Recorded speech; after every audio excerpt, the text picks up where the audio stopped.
Hello viewers, राज technical में आपका फिर से स्वागत है।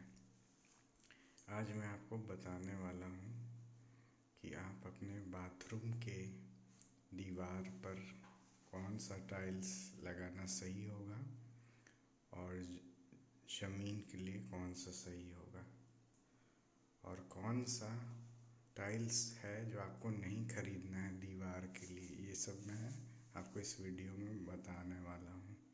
तो चलिए वीडियो को स्टार्ट करते हैं। सबसे पहली बात कि जब भी आप बाथरूम में टाइल्स लगवाने जा रहे हैं तो आपको पहले पता होना चाहिए कि दीवार पर कौन सा टाइल्स लगता है और ज़मीन पे कौन सा।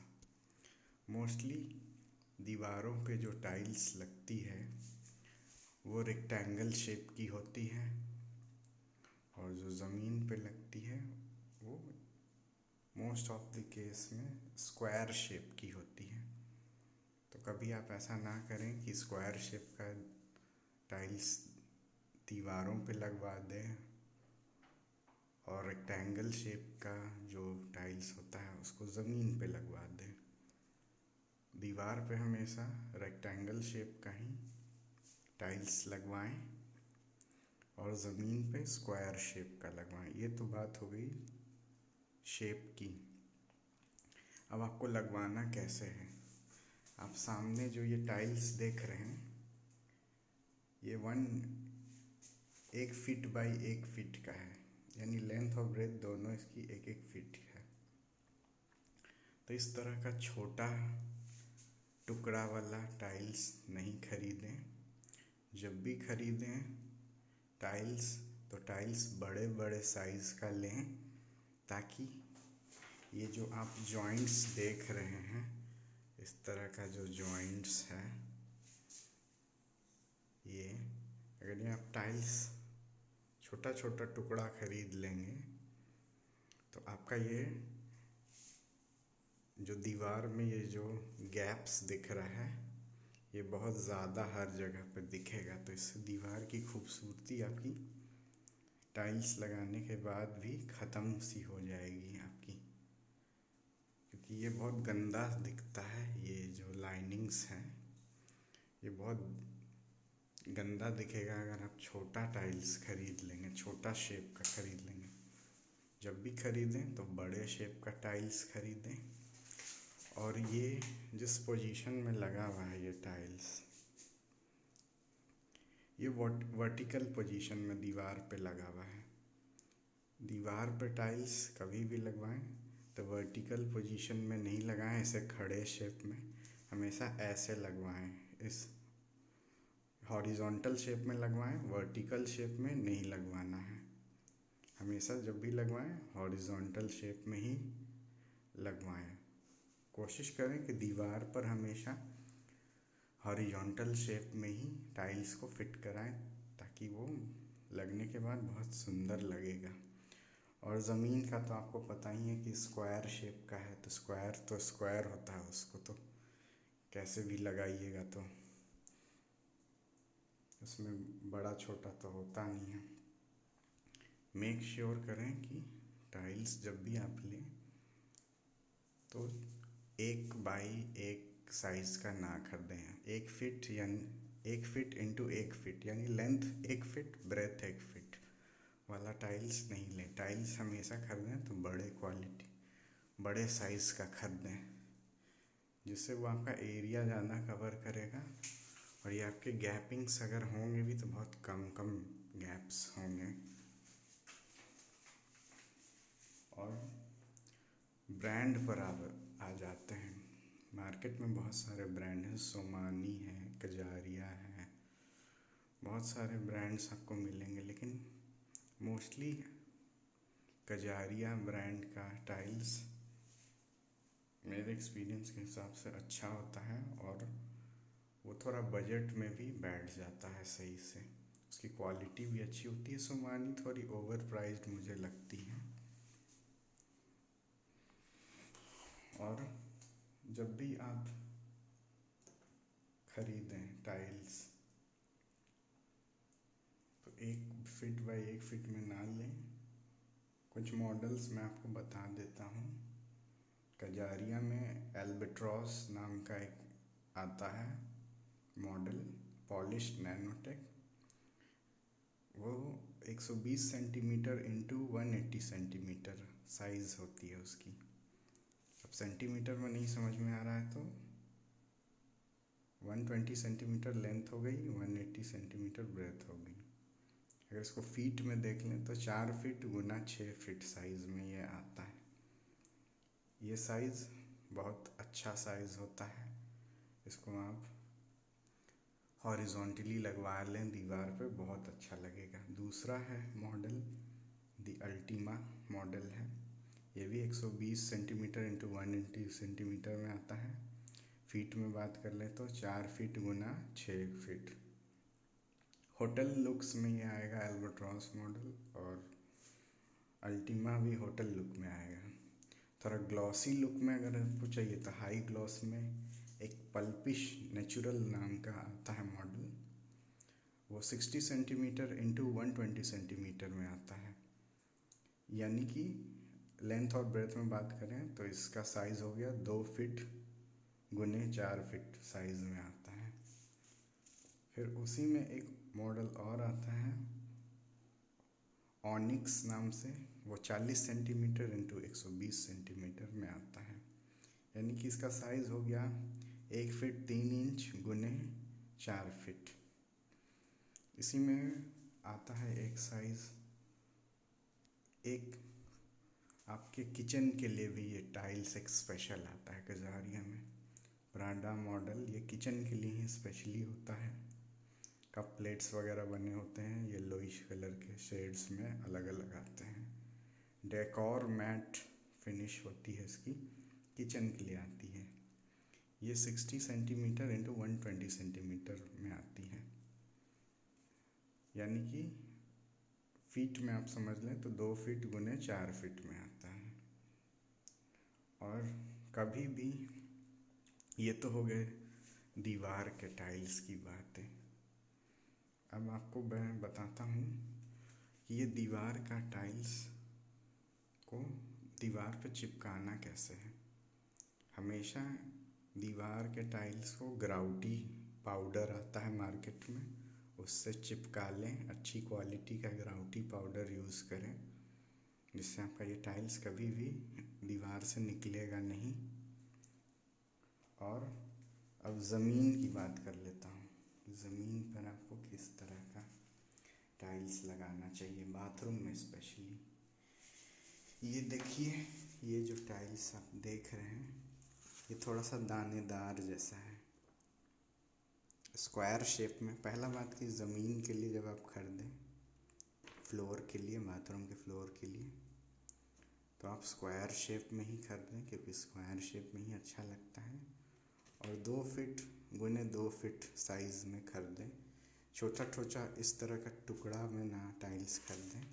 ये सस्ते तो मिल जाते हैं, लेकिन ये आप देख रहे होंगे कि ये जितने छोटे लीजिएगा उतना ही आपको ये गैप्स दिखेगा। इसमें वाइट ग्राउटी पाउडर भरा हुआ होता है और वाइट सीमेंट से इसको चिपका दिया जाता है ज़मीन में। तो इसमें भी आप बड़ा साइज़ का ही खरीदें, 2 फीट बाई 2 फीट वाला लें टाइल्स। और टाइल्स लेते समय ये गलती कभी ना करें, एंटी स्किड टाइल्स ना खरीदें, वो जो थोड़ा सा रुखड़ा जैसा होता है।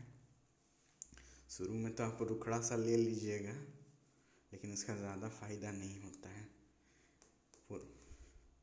अगर आप बाद में इसमें पैर वगैरह धोते हैं तो इसमें मट्टी वगैरह जम जाता है, मैल वगैरह इसमें ज़्यादा जमता है, और इसको साफ़ करने में उतनी ही परेशानी होती है। टाइल्स हाई ग्लॉस वाला अगर चिकना लीजिएगा तो आप उसको सर्फ से भी साफ़ कर सकते हैं, एसिड से भी बहुत इजीली हो जाता है। और एक रूफ नाम का स्पेशल टाइल क्लीनर आता है मार्केट में, केमिकल, पीडीलाइट कंपनी की बनाता है, हार्डवेयर स्टोर पे बहुत इजीली मिल जाता है। 120 से 130 रुपए में रूफ टाइल्स क्लीनर होता है। एसिड से साफ़ इसीलिए नहीं कर सकते हैं हम लोग घर में, क्योंकि एसिड डालने के बाद उसमें से बहुत जहरीला धुआं निकलता है जो आपको बेहोश भी कर सकता है। अगर आप घर में ये टाइल्स पुराना होने के बाद पीला पड़ जाता है तो इसको साफ़ करने में बहुत परेशानी होती है। इसके लिए मार्केट में एक सॉल्यूशन आ चुका है नया, रूफ नाम का टाइल क्लीनर आता है बाय पिडीलाइट। आप उसको ले लें, नवरत्न तेल की तरह महकता है, बहुत ईजिली इसके ऊपर डाल दीजिएगा तो मेल्ट कर देगा वो पीला पीला जितना भी आप जो गंदा देख रहे हैं पूरा क्लीन हो जाएगा। हल्का स्क्रबर से क्लीन कर दीजिएगा, हो जाएगा पानी डाल के। एसिड का उपयोग ना करें, क्योंकि एसिड का उपयोग करने से आपका टाइल्स बहुत जल्दी उसकी लेयरिंग निकल जाएगी, टाइल्स की कोटिंग, टाइल्स ख़राब भी हो सकता है। टाइल्स एंटी स्किड टाइल्स ना लें, चिकना टाइल्स ही लें, बड़े शेप का ले लें, ताकि इस तरह का जोड़ने में आपको ये जॉइंट्स वगैरह ना दिखे। इसको भी ग्राउटी पाउडर से ही भरवाएं अच्छे से। मेक श्योर करें कि जो आपका टाइल्स लगाने वाला मिस्त्री है वो एक्सपर्ट हो, जाहिल मिस्त्री से काम ना कराएं, नहीं तो इस तरह से आपका ये सब दिखने लगेगा। जो गैप्स हैं, पैनल टाइल्स पैनल गैप्स इसे बोलते हैं, ये सब आपको नज़र आएगा भरा हुआ सब चीज़। ये भरे हुए से ही बचने के लिए आपको बोला जाता है कि टाइल्स बड़े शेप का खरीदें, स्क्वायर ही लें, बड़े शेप का खरीदें, छोटे शेप का टाइल्स ना खरीदें।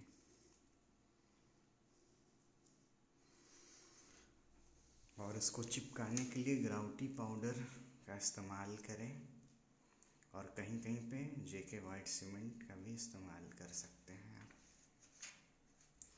इस स्क्वायर शेप के टाइल्स में भी कजारिया टाइल्स आता है, जिसमें जेरिको मर्फिल नाम का एक मॉडल आता है, काफ़ी सुंदर दिखता है, पॉलिश्ड नैनोटेक फिनिश में आता है। 120 सेंटीमीटर इंटू 180 सेंटीमीटर साइज़ है। अगर फीट में पूछें तो 4 फीट गुने 6 फीट साइज़ है। 4 feet length into 6 feet breadth, 2 feet गुने 2 फीट में भी आता है, वो भी सही है। लेकिन 1 फीट गुने 1 फीट में आप ना खरीदें, ना दीवार का खरीदें ना ज़मीन का खरीदें, क्योंकि जब आप टाइल्स को फिटिंग कराएंगे तो छोटे छोटे टुकड़े बहुत सारे होके ये जॉइंट वाले गैप्स आपको नज़र आएंगे। बाद में पुराने हो जाने पे ये गैप्स में मिट्टी बैठ जाती है, काले पड़ जाते हैं ये गैप्स, और ये गैप्स बहुत ज़्यादा कभी कभी ये गहरे हो जाते हैं ये गैप्स, इसमें से ग्राउटी पाउडर भी निकल जाती है, बहुत सारा दिक्कत होता है इसको। इस तरह का ये रुखड़ा टाइल्स ना खरीदें, क्योंकि रुखड़ा तो खरीद लीजिएगा आप, अगर आपका बाथरूम छोटा है तो उसमें कोई नाचेगा तो नहीं ही, नाचेगा नहीं तो गिरेगा नहीं, अगर वो इंसान है ढंग से नहाता है तो गिरेगा नहीं। हाँ, कोई जानवर नहा रहा है तो बात अलग है, उसके लिए कुछ कह नहीं सकते, उसके लिए तो आप ये एंटी स्किड भी लगा दीजिएगा तो उसमें भी अपना फिसल के माथा फोड़ सकता है। एंटी स्किड टाइल्स ना लगाएं, ये रुखड़ा जैसा दिखता है, ऐसा लगता है कि इसमें बालू मिक्स करके बना हुआ है, ये वाला मत लें, इसमें बहुत ज़्यादा मैल और मिट्टी बैठ जाता है। चिकना वाला ले लीजिएगा तो आपका सर्फ से भी साफ़ हो जाएगा, एसिड से भी हो जाएगा, और रूफ नाम के टाइल क्लीनर से भी बहुत ईजिली ये साफ़ हो जाएगा। नारियल का झाड़ू से रगड़ दीजिएगा, क्लीन हो जाएगा। और चलते चलते मैं आपको एक टिप और दे देता हूँ। एक टिप आपको मैं और दे देता हूँ, जब भी आप सीढ़ियों पे टाइल्स लगवाएं तो सीढ़ियों पे टाइल्स मत लगवाएं। सीढ़ी पे हमेशा मार्बल लगवाएं इस तरह का जो आप वीडियो में देख रहे हैं। और कभी भी जब भी मार्बल फिट कराएं सीढ़ियों में, मेक श्योर करें कि ये जो मार्बल है जब आप फैक्ट्री से खरीदें तो लगाने के बाद इसके जॉइंट्स को बस मिलाने के लिए इस पर पॉलिशिंग करवाएं। इसके जो कोर हैं उसको मिलाने के लिए बस यहाँ इस पर मशीन चलवा के घिसाई करवा दें टाइल्स की, ताकि ये दो कोर मिल जाएं। इस पूरे सरफेस पे आप घिसाई ना करवाएं, क्योंकि जब आप मार्बल ख़रीदते हैं उस टाइम ये क्रीमी होता है, काफ़ी चिकना होता है। और इसको ज़्यादा उजला करने के चक्कर में, सुंदर बनाने के चक्कर में मशीन से हम लोग खूब इसकी घिसाई करवा देते हैं। घिसाई करवा देने के बाद इसके ऊपर की चिकनी लेयर निकल जाती है, और वही जो हम लोग पैर से ऊपर नीचे चलते हैं तो इस मार्बल के ऊपर मिट्टी, मैल, कीचड़ जम जाता है, बदसूरत लगने लगता है एट द टाइम जब ये पुराना होता है। ये खुद से अगर 5-10 साल, 20 साल, 50 साल बाद पुराना हो जाए, पीला पड़ जाए, तो अब आप इस पर हल्का हल्का घिसाई करवा लें रबिंग मशीन से। शुरू में स्टार्टिंग फेज़ में जब आप लगवा रहे हैं इसको, तो ये कोना ये सब मिलाने के लिए आप बस इस सब कोनों पर, जैसे ये घाट बना रहा था, इन कोनों को, ये खुरदुरा कोनों को चिकना करने के लिए ही मशीन चलवाएं। इस सरफेस पे ना चलवाएं, क्योंकि इस सरफेस पे चलवा दीजिएगा तो इसकी पहले वाली चिकनाहट ख़त्म हो जाएगी, ये रुखड़ा हो जाएगा और उस पर मैल जल्दी जल्दी बैठेगा, क्योंकि ये रुखड़ा हो गया है। डस्ट एक्यूमुलेशन बहुत जल्दी होगा इस पर। लेकिन अगर 10 साल बाद ये पीला पड़ जाता है तब आप हल्का हल्का घिसवा लेंगे तो इसकी चमक वापस से आ जाएगी, वाइट वापस ये हो जाएगा। तो ये था आज का वीडियो। अगर आपको ये वीडियो मेरा पसंद आया है तो मेरे चैनल राज टेक्निकल को सब्सक्राइब करें, वीडियो को लाइक करें। अगर आपको कोई तरह का सुझाव या सवाल पूछना है तो कमेंट करें नीचे कमेंट बॉक्स में। और मिलते हैं एक इसी तरह के नए टेक्निकल वीडियो में।